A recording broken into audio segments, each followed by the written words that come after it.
Hello, everybody. Welcome to episode 12 of the Foot Basket Podcast. I'm glad you guys are here today. I'm glad that you tuned in and that you're going to be able to watch this episode. I can't wait to talk about what I had planned for you guys. I'm just going to be talking about NBA today, and it's going to be over how the NBA is about to change with this tanking, reportedly rules that Adam Silver could be implementing. I can't wait to get into that, what I've written down, the notes that I have, and how I've kind of researched into each one of these seven different ideas that Adam Silver and his team got going on. So I can't wait to get over those. I'm gonna give you my pros, my cons, and my opinions on each one. So um, maybe just a little bit shorter episode today, but it's gonna be a great episode with some things that for food for thought and for you guys to think upon. Um, but yeah, I just want to also I know people are having questions about the quality. How I post on my Instagram, it looks so much better than when you go on YouTube. So if you have any problems with quality, if you press the settings in the top right, YouTube just does it automatically 360 pixels, which is not what I'm recording at. I'm recording at 1080 right now. So if you do, I don't know why YouTube does that, and they even do it for like main YouTubers that I personally watch. I had to do this all the time, but if you just press settings in the top right of your video, and then you press quality, and you'll see 1080 pixels or 1080p, and then like 740p or 720p, and then you'll see 360p. Just click 1080p to upgrade your upgrade your quality for these videos. I know people were having problems with that and they were asking me questions, so just to help you guys out. But yeah, I don't know why YouTube just automatically does one of the lower pixel rates, but just so you guys know if you have any quality issues. And then something else I want to bring up also is just 75% of you guys that are watching these videos aren't subscribed, so I just ask that you subscribe if you haven't, you like, you comment, and that you share this to others if you can. But yeah, I just want to give all the glory to God and allow me to be here today. Allow me to do this podcast and continue it and grow it. And I'm just so grateful and I am so blessed. And I just hope, I just pray that God gets honor and glory from this. And if you don't know Jesus, just send me a message, comment on this video, anything like that. And I will, spread the gospel to you, tell the gospel to you, anything like that, and help you out with your walk with Jesus. So yeah, and if you aren't following the Foot Basket Podcast account on Instagram, go and follow it on Instagram. It'll keep you in tune with everything. It'll keep you updated with all things going on Foot Basket related. So let's get straight into this. I'm not gonna be going over NBA games. We are like, it was only, it wasn't too much. I just, I'm gonna give a little shout out. We came back from All-Star weekend and there was just a 40 piece by K, 40 piece by Anthony Edwards. Yo, go drop 30, 20, and 10. So there were some, standout performances. I know also Harden is doing well over there with Cleveland. I know they had a tough loss, and then I know the Hornets as well have had gone against some hard opponents and they've lost. We know. I've been talking about it for the past couple episodes, but the Hornets have been playing so well, and looking at some of their wins, like it wasn't a lot of hard opponents. They were playing a lot of easier opponents that having such high net rating, and they hit two juggernauts this weekend, and they couldn't. They stayed with them though. I think it was the Cleveland, and I think it was the Rockets. But I just want to get into this for you guys. I want you to really, if you can, watch this video because, if you're not a super big in fan, you kind of just watch for the fun. You're gonna really understand a lot today if any of these rules get implemented, any of these. So before I go into them, right now, if you're not, if you're not a certified, like actual, like locked in NBA watcher, where you're not watching multiple games a day or anything like that, and that's okay. Right now there are a lot of teams that are, you can tell they are tanking.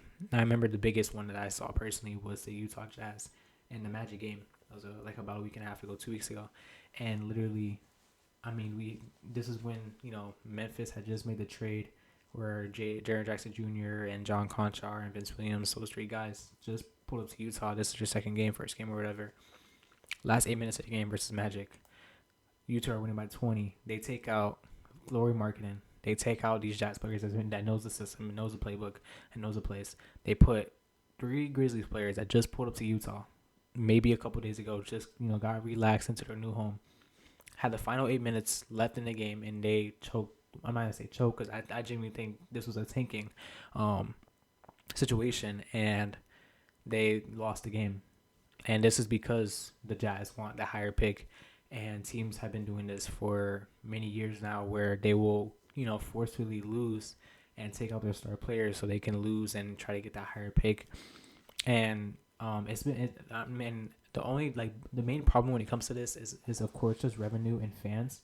Is when it comes to, like, if I'm a fan and I've been saving up all season to go to a Utah Jazz game, and I want to go see Lauri Markkanen hoop, I want to go see the Jazz players hoop, and Lauri Markkanen subs in, subs out, give 18 minutes a game, and I'm seeing players that, like, if I'm a Jazz fan, I'm only watching Jazz basketball, I see Vince Williams, John Conchar, like these people that are just pulled up and they're getting last 8 minute um time, and it kind of takes away from the aspect of, especially when it comes to the second half of the season, that these teams are just selling out, or they don't really want to play as seriously. It kind of just takes away that competitive nature, because we kind of know going into the game as a fan, that we're gonna lose this game, and I don't know, it can really hurt revenue, it can hurt fan bases, and I mean, that's the biggest thing, at least from what I can see. I mean, of course, there's like the revenue thing, and you could go really deep into that.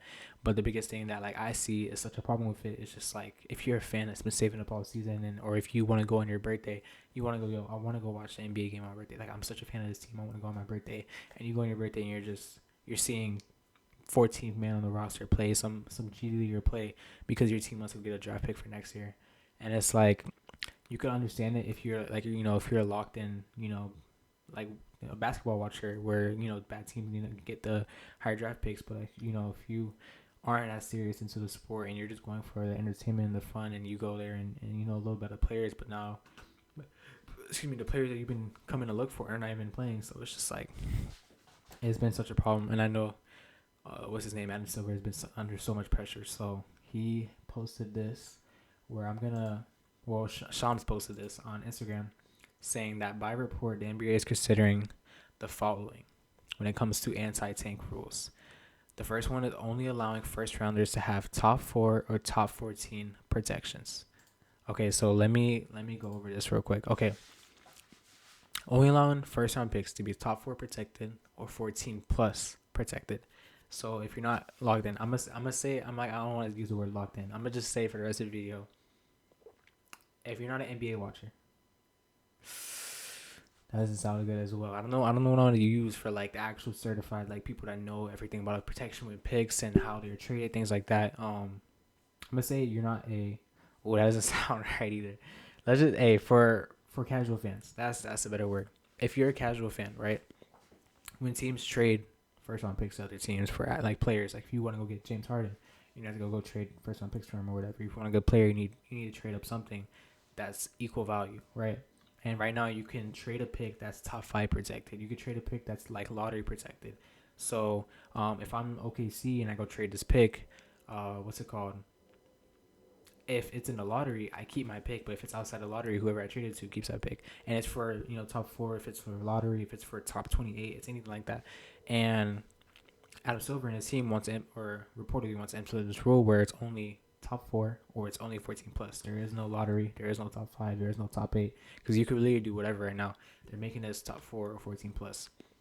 So I wrote my pro for this. I put this enables mid teams, like the Nets, the Bulls, the Bucks, that are in the East, and in the West you have like the Jazz, the Mavericks, and the Grizzlies, to try to win, especially before the trade deadline, and your team is looking like the 8th pick area.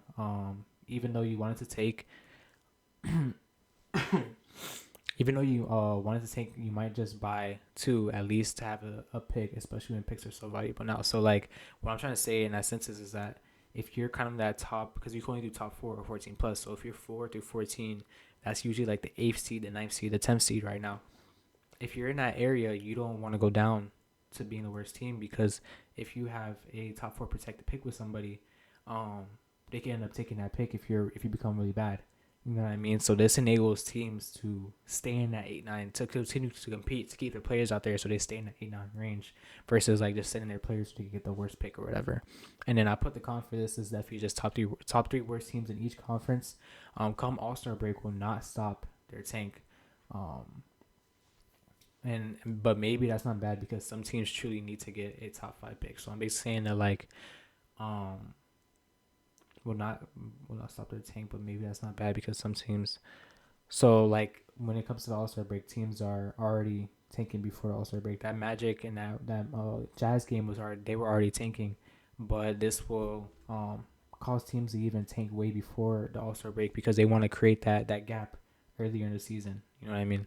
So my opinion, it's a great. I think it's a good idea. It allows everyone that's not top three worst to really have their own little playoff.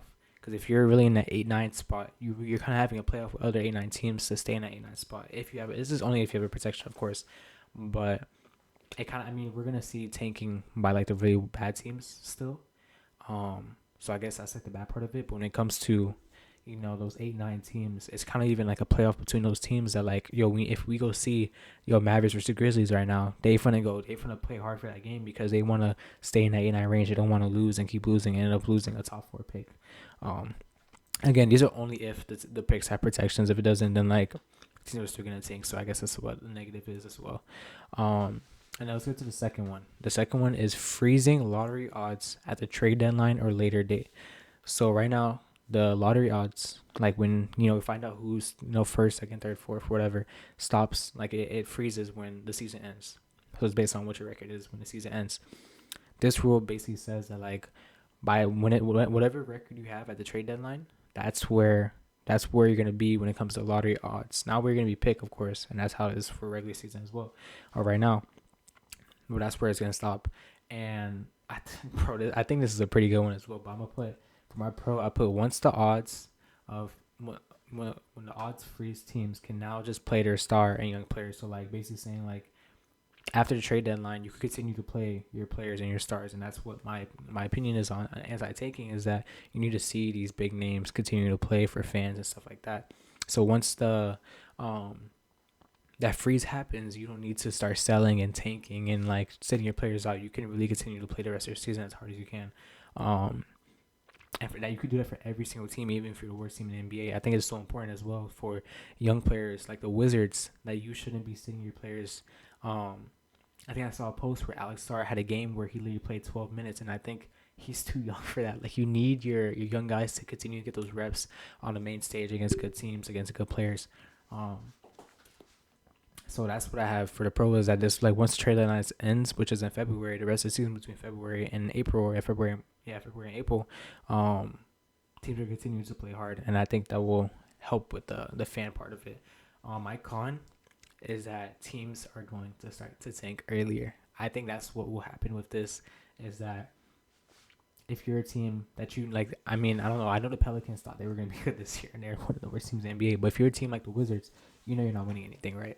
So you're gonna start the season 0-15 if you can because once that trade deadline hits, that's where you're gonna be ranked at. So I mean, you could get your young players to have their reps at the end of the season, but I think GMs and coaches are gonna. I think it's too. This is my opinion on it as well. I think it's too. Uh, it's too like what's the word? Being able for GMs to avoid it or go around it by starting off 0-20 or starting off 0-15 or like when it comes to like 3 weeks before the trade deadline, we're gonna sit our players. We're gonna get the worst. I think it just speeds up what um when the take is gonna happen, and then once the trade deadline ends, I think teams are gonna play their players, but like they're just gonna start the tank earlier.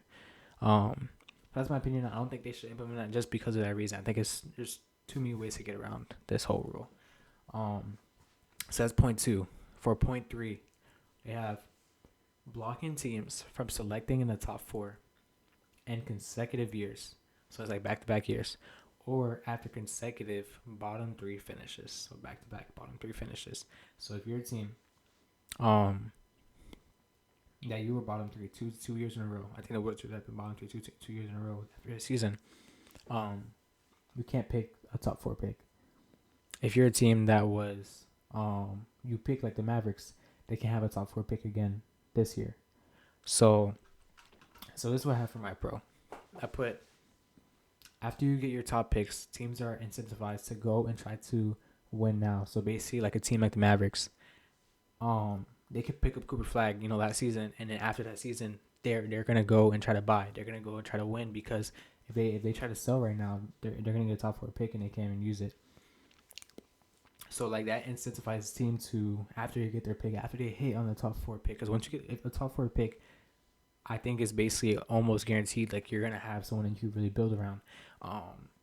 So once you have that top 4 pick, you can now go and buy. You can now just try to win versus like trying to continue to get a top 4 pick multiple times. Because like, what if you are pulling a Atlanta, where this is where we're kind of moving into my con now, is that like if you're a team like Atlanta, and what draft class that Zachary Risache was in, that's a weak draft class. And for Zachary, is that Zach?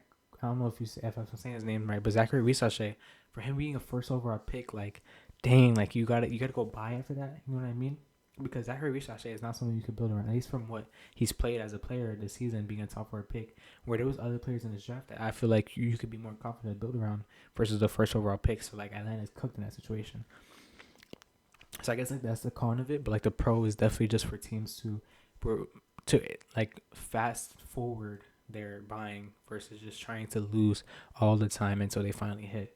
But again, that limits teams that like have a bad draft class or just doesn't hit in their top 4. Like sometimes you could pull a Greg Oden where you get a top 4 pick and they get injured, or stuff like that. So it's just that's where like a big con is. And I think, for my opinion, I think that's where if you could, I feel like this rule has potential where I put, if you make it 3 consecutive years, because if you go 3 years and you get top 4 3 years in a row, you can't hit. that's not bad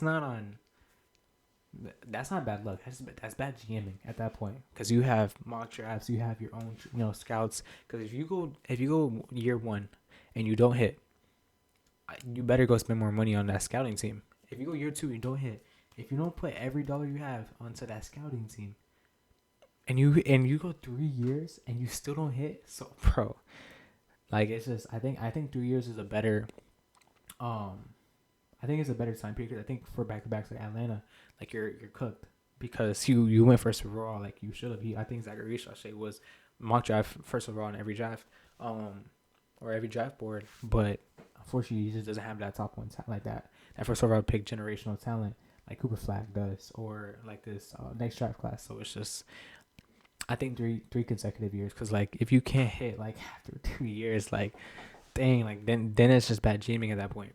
Because if you have top 4 3 years in a row, yeah, no, it's bad GMing at that point. So that's what I have for that one. And then for number 5, it's moving. Let me make sure. Okay, no. This is number 4. I lied. Okay. It's preventing teams from having a top 4 pick a year after reaching the conference finals. Okay. So if you're a team like the Pacers, who made the conference finals, went to the championship, and Tyrese gets injured and is out for the rest of the season, you can't pick top 4. Even though your best player's out, you gotta still try to win, try to buy. I think there's a pro to that, because in this situation, the Pacers are trying to tank, of course. This causes that team to really try to even buy just a little bit to keep your team kind of good. I guess we kind of saw that with the Celtics, where when Jason Tatum got injured, they didn't fully sell. I mean, they sold away Drew Holiday, sold away Porzingis, but they kept Jaylen Brown. They brought in replacements that weren't terrible. You know what I mean? And they brought in Anthony Simons, and it's like, looking at the team before the season started, you're like, can this team even like possibly be one of the worst teams in the league? And like, we of course now we see that they're still one of the best teams in the league, and that's because of the coaching. That's because of the players that they still kept, like Payne Pritchard and him growing, and Derek White and Jaylen Brown. Like, this is still a competitive team. So this allows those teams to do kind of what the Celtics did, and I think that's what made the Celtics just be a better story this season as well, is that they went down, and instead of pulling the Pacers path, which of course I think the Pacers had definitely less talent than the Celtics did, but not just giving up immediately. Like, you're kind of still buying in. So when your star player comes back, you're buying in again. So it's kind of like a pro that I have. I think another thing that you could think about as well is that teams, this will change team building as well. Like, teams won't build super old like the Clippers, that like your team's super old this season, and you want to just buy. You just traded almost every first round pick you had besides next year's, your own pick, and you're like, okay, we're gonna get all these old guys on this team, and we're gonna buy in this season. And I just know that like Kawhi, he told me he's gonna retire next season. I know Kevin Durant, he's gonna go into free agency next year and test the market, and it causes teams not to buy into just 1 year. And then once, as a GM, if you say, "Oh, Kawhi's leaving, Kevin Durant's leaving, these people are leaving," you're like, "Okay, now we're gonna go and just tank so hard next season after we sell all these old guys, after people retire, after they go into free agency." It kind of eliminates that. It causes teams to be better at building their team, to have those young guys and those old guys, to have the rookies and the vets, um, not just completely buying into a older team. So I think that's what I think. I mean, I don't think that teams need to do that. I just think it'll make building better in a way where we won't just see these super old teams that like. I mean, you could buy into all these old guys and have just one championship, and shoot, one championship is a lot more than some teams have in this league. Shout out to Charlotte Hornets, you know what I'm saying? But yeah, and then my con is that like, I guess, but I put, what if good GMs know that they are doing by getting that 2030 words pick. Okay. So this, I think with this, bringing this up, that like it eliminates good GMing. So bringing up OKC, they got all these future picks, and like they're a good team now. And what if they have who in my opinion is gonna win the lottery this year? Let's say the Pacers win the lottery, right? And OKC has the Pacers pick from trading, or let's just say the Clippers, because now I can say like getting Shea in, or getting Shea in. What's it called? And getting that OKC. Wait, am I saying this wrong? Getting that Clippers pick and Shea in, yeah, to trade away PG. And they have a 2030 pick for that. They were like, okay, I think in 2030 the Clippers are not gonna be looking good. They're gonna be too old because PG is gonna be old. Kawhi's gonna be old by then, and you traded for that 2030 pick, or 2020, if it was next season it'd be 2027 pick. But like now you can't use it based on that old transaction that you made, because you being a smart GM. I think that's a con I think is pretty important, because I think good GMing is so important to when it comes to picks, because like OKC isn't a big market. They're not gonna really hit when it comes to free agency. So they really need their draft picks to hit. And if you're a good GM in a small market, and you can't get a top pick because you were good GMing a few years ago and you got lucky, let's say this last year or the year before, where you could get a Shea out of just a throw-in trade, or you can get a young guy and continue to grow and become one of the best players in the league.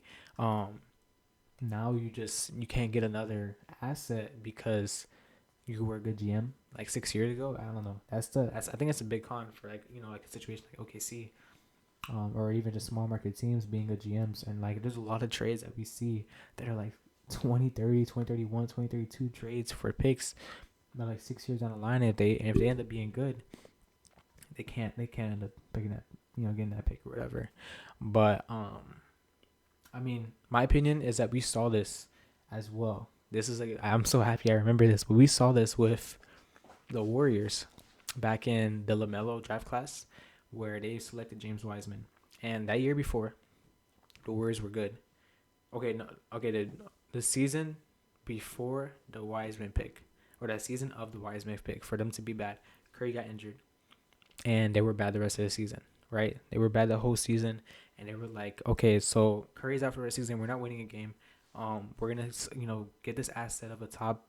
I can't remember where they picked Wiseman. I don't remember if it was 2 or 3. We have this top 3 pick now, and Curry's coming back next season. We still got Klay Thompson. We still got Draymond Green. Now we can like continue to rebuild and also have a future as well. But in that situation, if this rule was implemented, the Warriors were good before Curry's injury. So now Curry's injured, so we were terrible this year, and we're just kind of to run it back after after having a bad season. We don't get any reward for being a bad team in the NBA. So I mean, and then even with the situation with James Wiseman, I don't think it like made the team overpowered. Like if they ended up picking LaMelo Ball, right? That Warriors team was insane. Let's say like if it's OKC's sake, where somehow Shea gets injured, and even though that team's still really good, they end up being terrible next season, right? if they get a top 3 pick next year, right? Even if that, if they keep him for 2 years, I don't know when the rookie contract deal ends. I don't know if it's 2 3 years. They aren't gonna be able to pay him again because they already got J-Dub, Chet, Shea on a crazy deal, and these young players like a Dylan Harper, like even like a Cooper Flag, they're gonna be impactful, of course, now, but they're not gonna be that superstar level like a LaMelo Ball once they get out of that rookie deal area where they kind of want their money, where they kind of want their bag. You know what I'm saying? It's really rare to see such a great player. Like I guess even like Wemby is such a great player on a rookie scale deal. It's really rare, and I think, and of course in those like rare situations where a team's really good and then they have an injury and they're really bad and they end up somehow getting Wembenyama, then that's like okay, now it's like that's insane. But like when it comes to like we kind of saw this already with the Warriors and it didn't make their team. And saying of course James Wiseman wasn't what they were expecting, but I mean, you have to also think about the money aspect of these rookies that even if they draft a crazy rookie, they're gonna have to end up paying him in 2 3 years from now. And of course, I mean, the first year he may be a great rookie, averaging 21 like Cooper Flag is, but he's not like a superstar player. Even that's I'm just saying that even if that's such a good team like OKC gets that crazy talent in like the first overall pick, and that's a crazy if. But yeah, we saw this with the Warriors, and I don't think it was too overpowered. So I don't think we need to implement this rule, in my opinion. But um, you know what I mean. But going number 5, we have moving lottery odds to records over a 2 year period rather than only from the previous season. So this will say, like for example, for the Clippers, they will combine a record from 2 years ago and a record from this season, and they'll put them like they'll combine them, and they'll do that for every team, and whoever has the least amount of losses have the best lottery odds. And to be honest with you, this sounds like a great idea. I want to go into my opinion, so I'm gonna go with the pros real quick. I put that you can't pull the Clippers right now. Where the Clippers just sold at this deadline, they sold away James Harden, they sold away Zubac, and they're like, I mean, at least from my head, what it's looking like is that like, okay, we're blowing it up. We're gonna try to rebuild. We're gonna try to get a top 5 pick or whatever. They can't do that in that situation because now they had a good season last year. The Clippers had a great season last year. And even if they were trying to sell for this upcoming draft class, which is an insane draft class, by the way, they're trying to sell for this upcoming draft class, and they're trying to sit their players, and they're trying to sit this guy, sit this guy. It won't matter if they have to combine that record from last year. They're going to be, at first, they were, like a 27th overall pick, and then combine it with, even if they had their worst season, literally being the worst team in the league, which is literally mathematically impossible, by the way, they would be in that 16 range, like not even in the lottery almost. So it's like, there's no point of trying to sit your star guys and try to really tank. And I think this is a good way to stop the tank because there's no point in trying to tank those players if you were good last season but would decide to sell this season. And I don't know. I think it's a great rule. And I put the con that I have at least is that especially good teams at first, but now they had to blow it up. They may take even we're trying to balance their pick out from their first good season. So I think we're going back to like that 27 to even if they had the worst season, I think some GMs won't care. They're literally gonna be like, "Hey, we had a good season last year," and like, I mean, I don't think it'd be a smart idea if I was GM, but some GMs decide to do some like stupid things in my opinion. But in a situation like the Clippers, I think the Clippers are a great example for all of these, by the way. But for like the Clippers, you're like, "Hey, we're gonna rest our guys anyways, bro," because if we sell this year, right? Let's say we get the 13th in the West, right? Then next year, you know what I'm saying? Then we get 15th in the West, and we could buy 15 and 13 at 14. We get a top 5 pick. I think that's where teams can really decide to tank for 2 years, and that's when it's bad. And I really hope like if this rule is implemented, because I think there's such potential with this rule that like teams decide to tank for 2 years, like that's so bad. That would be so bad. And my opinion on this is, if you guys didn't know, I don't know how much y'all watch WNBA, but this is what they do in the WNBA. Like actually, this rule is already implemented, and I was watching a video on. It was something with a GM or maybe like a executive or something that someone has power, in the WNBA over a certain team. He said once they implemented this rule of the 2 year thing, tanking completely died. And that's a crazy thing to think about, that like tanking went away after implementing this rule, where I feel like GMs can decide, we're gonna just tank for 2 years. Like they see a high school prospect right now. They're like, we kind of want that boy right there. So we're gonna take 2 years, wait till he a freshman in college, then he decides to clear for the draft, and we draft him. But maybe teams won't think that much about it, and I hope so, because I don't want to see a team like the Wizards just decide, oh yeah, we finna take for 2 years, bro. It's just like we can't watch that type of basketball. But I mean, I think about all of these is a good opinion that I have about this one is that once you implement it, you kind of have to ride with it. You don't have really a blueprint. You don't have like a test. You can't just test one of these rules. You know what I'm saying? And I think the WNBA is a perfect blueprint. You kind of see how this has already affected the WNBA in a positive way when it comes to anti-tanking. And if I was the NBA commissioner, I think you have the perfect blueprint in front of you. You can, really take the details that you need to take away from the WNBA and how this is improving their anti-tank.